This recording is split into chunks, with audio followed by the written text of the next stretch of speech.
Well, how does everybody's quest for the Grail go today? Hope it's being fruitful.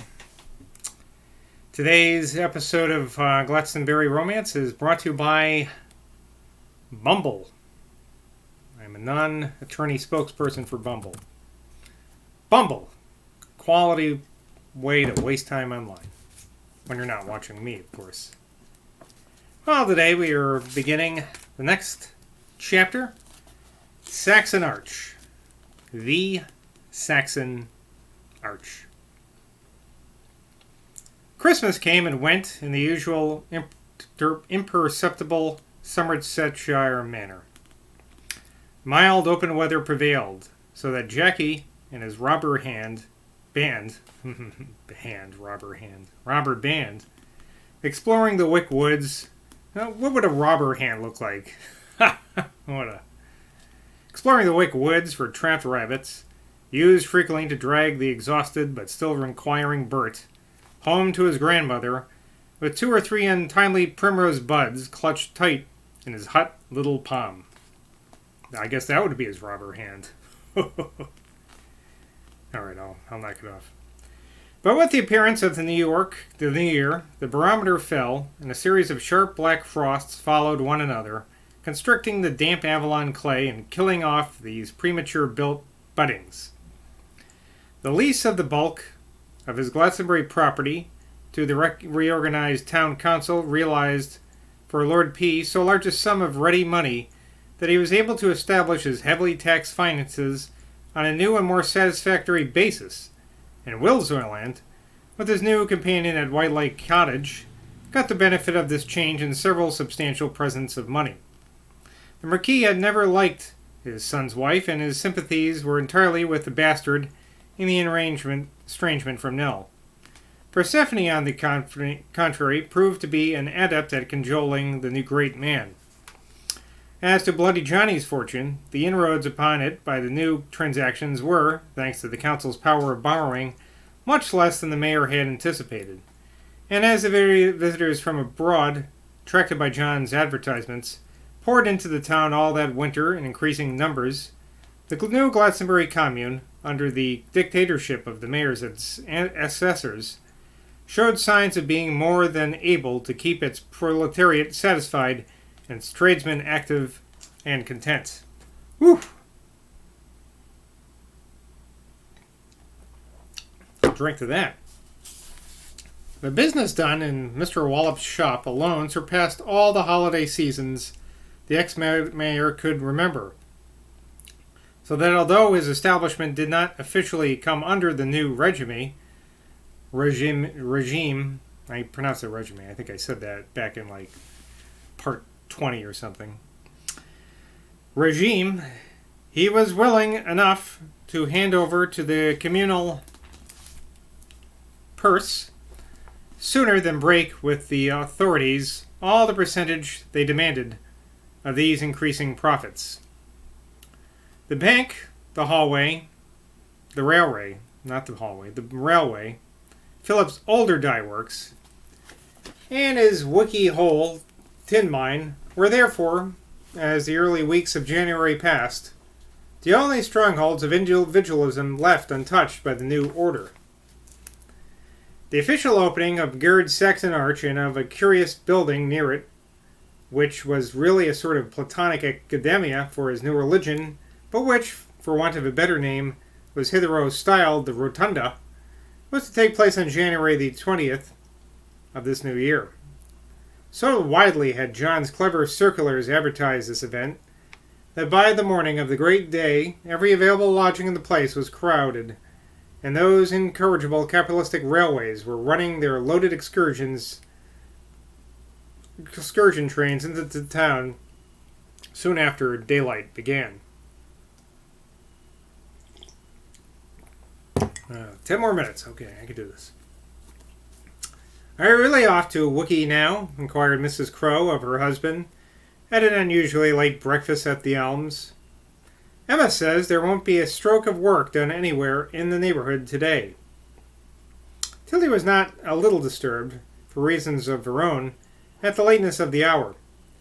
But the master of the house had slept heavily that morning. Philip looked across the table at her with his indulgent smile. How dear she was to him, after all, this quaint little lady for whom he felt no more erotic attraction than if she had been his aunt. Like that Aunt Maria, who had lived for the last 30 years at Aix-les-Bains.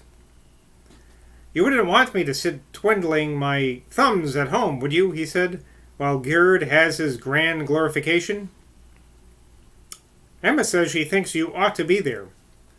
As all the last decade of their relations... And all the last decades of their relations, Philip's wife had never dared to speak so decisively. But her private nervousness made things leap out that she had not meant to say. Hold on a second here. Yeah, got some hair in my mouth. I had to say. I lost it. Dared to speak, I had to say. But her words troubled him. Had even she, then, joined the increasing circle of their neighbors, who were drifting away from his side towards that of the mayor? He glanced down frowningly at his plate. He began biting his underlip beneath its grey mustache. He felt hedged round by enemies, cornered, run to earth, like a hunted fox. Paul Trent's coup d'état, the matter of Lord P.'s property, his own eviction from his new dye works, a sudden deplorable diminishing of the expected tin ore from his Wiki Hole vein, all these blows, coming together, had driven this grandson of the Devois woman fairly to the wall. Ought to be there, he thought bitterly, ought to be there to help hoist this crazy charlatan who's ruining me with grandfather's money upon the final pinnacle of his folly. His tin was running out before either his new road or his new bridge was ready to transport it. The old dye works, which was at all that was left him of the special industry taken over 30 years ago, was devoid of a manager. Bob Tankerville, entangled with one of those servants of Mrs. Drew's, Miss Drew's, I always call her Mrs. Drew, it's Miss Drew, was not half the adventurous air pilot he used to be. The airplane itself had become an impossible expense in the present state of his finances. He had come down finally in the last few days to endure some very humiliating discussions about his bank loans with the Glastonbury bank manager. Even the bank itself, flooded with communal money from the huge inrush of visitors, was beginning to turn against him. He had seen too with his own eyes a row of trucks full of his tin ore shunted on a siding to make room for the loads of clay which the council was bringing in as material for their preposterous figurines. And only a year ago, with Barter as his manager, he was in the final flush of his success. Yes, it was the treachery of that accursed Diddington cad that was at the bottom of his trouble. He had thought he was going to do better without him, and he had done better without him at first, but that was before old Beer fell into his dotage, and let the smart rascal Trent outwit him at every point.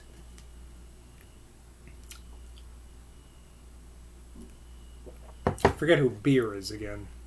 I guess I might as well look at the cast. I think next time I might do a little recap of what's come before, because since we are getting sort of near the end now. Or maybe I'll wait till 900. I'll wait till page 900 and do it. Beer. Angela Beer is... Okay, John Beer is a solicitor. I always forget that guy. He's the lawyer or something. Okay. A couple days ago I looked him up. It's probably like 2 weeks ago now. Anyway, I'm talking to myself, so let's continue here. Where was I? Beer, Trent, outwit him at every point.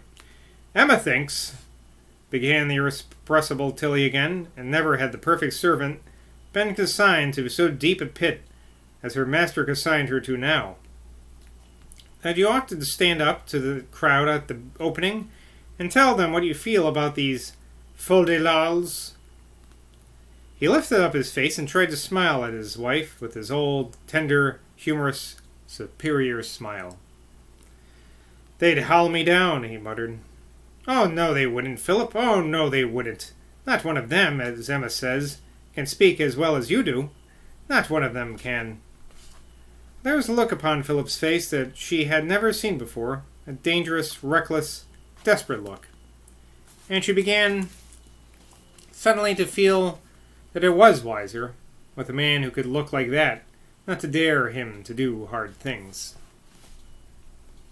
Tilly subsided into silence, and stretching out her arm, with the teapot in her hand, she filled her husband's cup, which he had mechanically held out to her. She was worried by a little conspiracy of her own at that moment, for the success of which she wanted Philip out of the way that morning. Completely unknown to him, she and Emma had been visiting Jenny Morgan, or Blackie, as Robinson called her. Now let me see if I can remember this without looking it up. I believe she is the illegitimate... No, she slept with Philip, and she's the mother of the illegitimate daughter of Philip, who was part of that band that was mentioned at the beginning, the Little Rascals of our book. Except there's not enough characters, you know. They had to have the Little Rascals, too. This had been Tilly's own immediate reaction to the disclosure Emma had at last consented to make to her, pushed on by the chattering tongues of the servants from the Abbey House. Even Emma, who thought she knew her mistress well, was surprised by the spirit which the little lady showed under the communication. And thus it was proved, to the astonished interest of the invisible naturalists, capital I, capital N, that the human minnow of the species, housewife, is liable to act heroically at a great emotional crisis. Tilly had indeed, in several trying and disconcerting interviews with her husband's ex-mistress, tried to persuade Blackie to give up the child and allow her formally to adopt it. But so far these attempts had proven fruitless. Excuse me. Though Nellie Morgan went about during all her playtime with Jackie and Sis and Bert, her mother seemed obstinately unwilling to part with a daughter she hardly saw.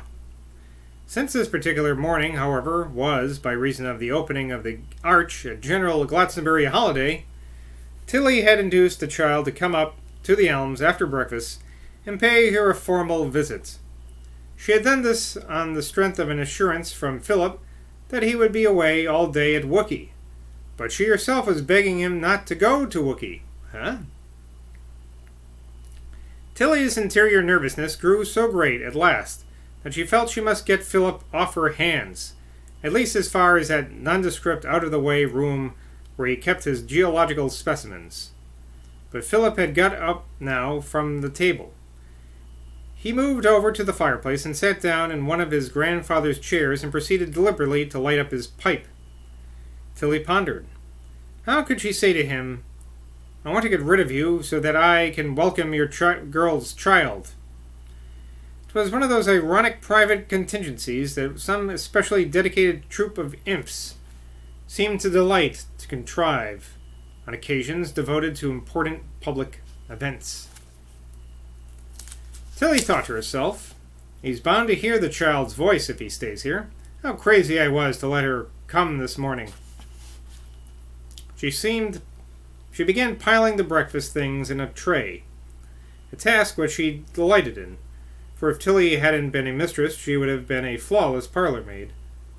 When there was a bold, loud ring at the front door, a ring twice repeated, the ring of a child who enjoys pulling the bell iron out to its furthest reach.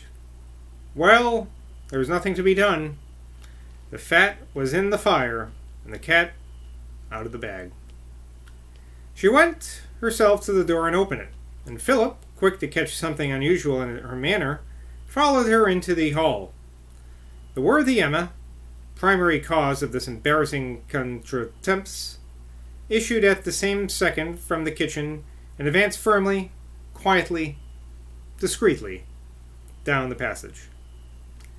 "Mummy with Dad asleep," declared Nellie, in her shrill child's voice, "so I thought I'd come in Me weekday clothes. Mummy were turble sick last night. Do you mean drunk?